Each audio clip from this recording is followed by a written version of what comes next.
जैसे जो है आपकी सरकार है, उसी तरीके से आपके जो है भ्रष्ट कर्मचारी हैं, सरकारी कर्मचारी। इसीलिए तो बार बार पेपर लीक हो जा रहा है, कहीं कुछ हो जा रहा है, कहीं कुछ हो जा रहा है। अगर वही लोग सही से काम करते होते तो क्या होता।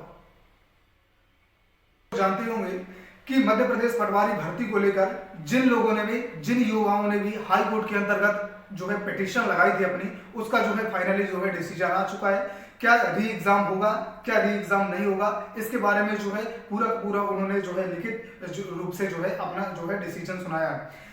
बात यहाँ पर ये है कि हम जितने भी युवा हैं, हम सभी लोग अगर साथ में होकर जाते है ना हाई कोर्ट में, और सभी लोगों ने अगर जो है पिटीशन लगाई होती, तो शायद इससे भी अच्छा जो है डिसीजन मिल सकता था और दोबारा से जो है री एग्जाम हो सकता था। फाइनली हम बात करते हैं इसके बारे में कि दोस्तों हमने जो है लगातार जो है ना भोपाल के अंतर्गत है ना जाकर हमने जो है आंदोलन किया, यहाँ पर हमने इंदौर में जाकर आंदोलन किया लगातार, और दिल्ली चलने के लिए भी हम लोग सभी लोग तैयार थे। लेकिन हमारे जो है कुछ युवा जो कि ज्यादा पढ़ने लिखने में होशियार हैं, अपने आप को बहुत होशियार समझते हैं, उन लोगों का सीधा क्या कहना है, बहुत सारे लोगों ने मेरे पास तो ये कमेंट किया कि हमें तो कोई ज़रूरत ही नहीं है, हमने तो अभी पढ़ा ही नहीं था, हमने तो एग्ज़ाम बस देने चले गए थे, हम तो सही तरीके से पढ़ाई ही नहीं किए, तो हमें जो है आएगा, बस आप मत आइए, घर में पढ़ाई करते रहिए, नाम करते रहिए। बस आप क्या सोच रहे हैं, आप बस इतना ही सोच रहे हैं ना कि मैं घर में रहकर पढ़ाई कर लूँगा और दूसरा लोग आगे निकल जो है मेरे से पीछे हो जाए। तो बस जब पेपर होने का नाम ही नहीं ले रहा, पेपर में इसी तरीके की धांधलेबाजी हो जा रही है। कोई जो है हमारे देश के, सोचो हमारे राज्य के मुख्यमंत्री जी, लेकिन उनका अभी एक जो है वीडियो जो है जिसमें वायरल हुआ है ना, आपने देखा ही होगा, जो है एक इंटरव्यू हुआ था, उसमें उन्होंने खुद अपने मुंह से जो बताते जा रहे हैं कि मैंने जो है रिपोर्ट को देखा नहीं सही तरीके से, जो पटवारी भर्ती की जो है ना जो चेक हुई और उसकी जो रिपोर्ट आई, तो उसमें जो है उन्होंने खुद बोल रहे हैं कि मैंने सही तरीके से देखा नहीं, लेकिन सब सही है। अरे सब सही कैसे है? आपने कभी ये आपको सोचना था कि क्या किसी एक बच्चे का भविष्य होता, किसी एक व्यक्ति का, किसी एक युवा का भविष्य होता, किसी एक लड़की का भविष्य होता तो ठीक है, आपने कैसे ऐसे डिसीजन ले लिया? बताइए ना, आपने ऐसे कैसे डिसीजन ले लिया कि सभी लोग का ठीक है वो सही ही होगी रिपोर्ट? अरे आप खुद भी देखते जा रहे हैं, कई सारे वीडियो अभी आए हुए हैं, इतने सारे वीडियो वायरल हुए, आपने खुद भी देखा कि आपके ऐसे ऐसे टॉपर हैं जिन्होंने जो है मध्य प्रदेश की राजधानी पूछा गया इंटरव्यू के अंतर्गत, तो उन्होंने दिल्ली राजधानी बनाई। बताइए, सॉरी आप भी बताइए, तो क्या मध्य प्रदेश की राजधानी दिल्ली है? और अगर दिल्ली है तो फिर मध्य प्रदेश की राजधानी भोपाल क्यों? तब तो मध्य प्रदेश की राजधानी दो है, मुझे लगता है। तो आपको मेरे कहने का मतलब सीधा सा है कि आपको ये समझना चाहिए, आप डॉक्टरेट हैं, आपने डॉक्टर की डिग्री ली हुई है, फिर भी आप मध्य प्रदेश के सबसे उच्चतम पद पर बैठे हुए हैं, तो आपको हमारी वजह से ना, हम सब युवाओं की वजह से ना, तब तो वोट मांगने के लिए आप हमारे घर घर चले जाते हैं, सामने सामने हाथ जोड़ने के लिए, तब तो भीख मांगने के लिए चले जाते हैं एक एक वोट के लिए। तब आपके लिए तो उस समय तो आपके लिए एक एक युवा कीमती रहता है, एक एक लड़का कीमती रहता है, जो 18 साल का नहीं भी हुआ उसके पीछे भी आप लगे रहते हैं, जिसकी वोट डालने की उम्र है उसके पीछे तो लगे ही रहते हैं। तो आप, मेरे कहने का सीधा सा मतलब ये है कि सर हमें ये बताइए कि किस तरीके से आपने जो है मध्य प्रदेश पटवारी भर्ती की जो जांच रिपोर्ट आई, क्या आप लोग को सामने रखना था, सभी को दिखाना था? और कम से कम वो नहीं कर सकते तो आपके जो भी टॉपर हैं ग्वालियर के, जिस भी कॉलेज के जो आपके 10-10, 15-15 जो टॉपर है लगातार, उनका कम से कम उनको भी आपने अभी जो है ज्वाइनिंग लेटर देने के लिए कहा था, तो आपको कम से कम वहां पर जो है भोपाल में जो भी आपने किया है ना, इंदौर भोपाल में जहां भी, तो जो भी आपने किया, तो वहां पर जब बुलाया तो उन टॉपरों को भी सामने लाना था, जिन टॉपरों ने जो है मध्य प्रदेश की राजधानी दिल्ली बताई। उन टॉपरों को पहले आगे लाना था ना कि ये हमारे टॉपर हैं, 10-10 टॉपर है, 15-15 टॉपर है, तो आपके टॉपर हैं तो उन टॉपरों से भी पूछना था ना। तो आपने ऐसे कैसे डिसीजन ले लिया? और हमारे युवा, मेरे भाई मेरे बहन, वो तो खुद में भी उन्हें जो है भरोसा नहीं है, खुद में भी भरोसा नहीं।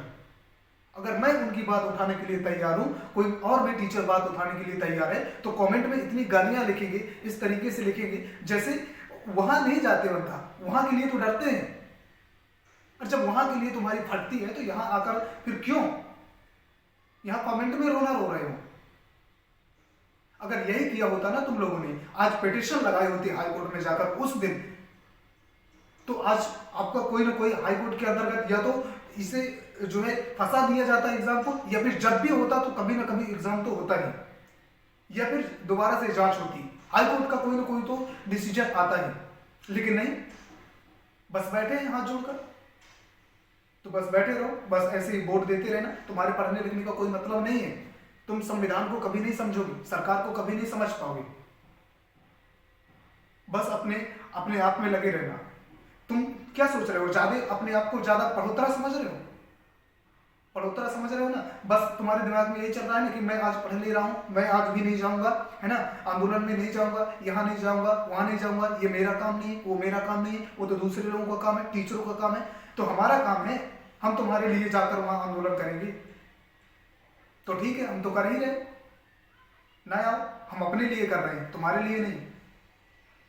गलती हमारी और तुम्हारी है, सरकार की गलती नहीं है। यहाँ पर सरकार को बार बार सर झुकाकर सामने आना पड़ता है युवाओं के सामने, लेकिन हम मध्य प्रदेश पटवारी भर्ती को लेकर आगे बढ़ना ही नहीं चाहते, कुछ बोलना ही नहीं चाहते, क्योंकि हम डरते हैं, सब युवा डरते हैं, बस वोट डालना उन्हें आता है और कुछ भी नहीं आता। पढ़ाई लिखाई के नाम पर तुम लोग कलंक हो, हम लोग कलंक हैं। जिसे अपना हक मांगने में डर लगे वो किस चीज का युवा, कहां का युवा। और बोला जा रहा है कि हमारे देश में लोकतंत्र है, कौन सा लोकतंत्र है? जब हमें बोलने का हक नहीं दिया जा रहा, हमें बोलने से रोकने की बात चल रही है, हमें बोलने से रोका जा रहा है, तो कौन सा लोकतंत्र है? और यहां तो ये भी कहते हैं कि जनता का जनता के लिए शासन। ये कौन सी लाइन लिख दी है? ये लाइन लिखी हुई है इसलिए ना क्योंकि जो है इतने सारे अनुच्छेद हैं, जहां पर आर्टिकल नंबर इंडियन कॉन्स्टिट्यूशन का आर्टिकल नंबर 19 जो हमें बोलने की स्वतंत्रता देता है, हमसे बोलने की स्वतंत्रता छीन रहे हैं कुछ लोग। अरे बच्चों को कम से कम साधारण आंदोलन, तुम्हें मारने तो नहीं जा रहे, पीटने तो नहीं जा रहे, आंदोलन करने में भी तुम्हें समस्या है।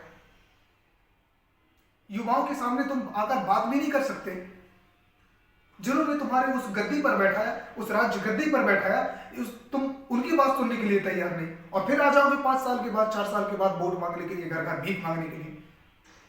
बताओ, क्या एक बार नहीं सोच सकती थी कि ठीक है एक आदमी का जो है बात होती तो ठीक है, 2 आदमी की बात होती तो, पूरे मध्य प्रदेश के युवाओं की बात है, लेकिन आपको तो ऐसा लगता नहीं, आप वहां पर बैठे, आपको कुछ समझ में भी नहीं आएगा।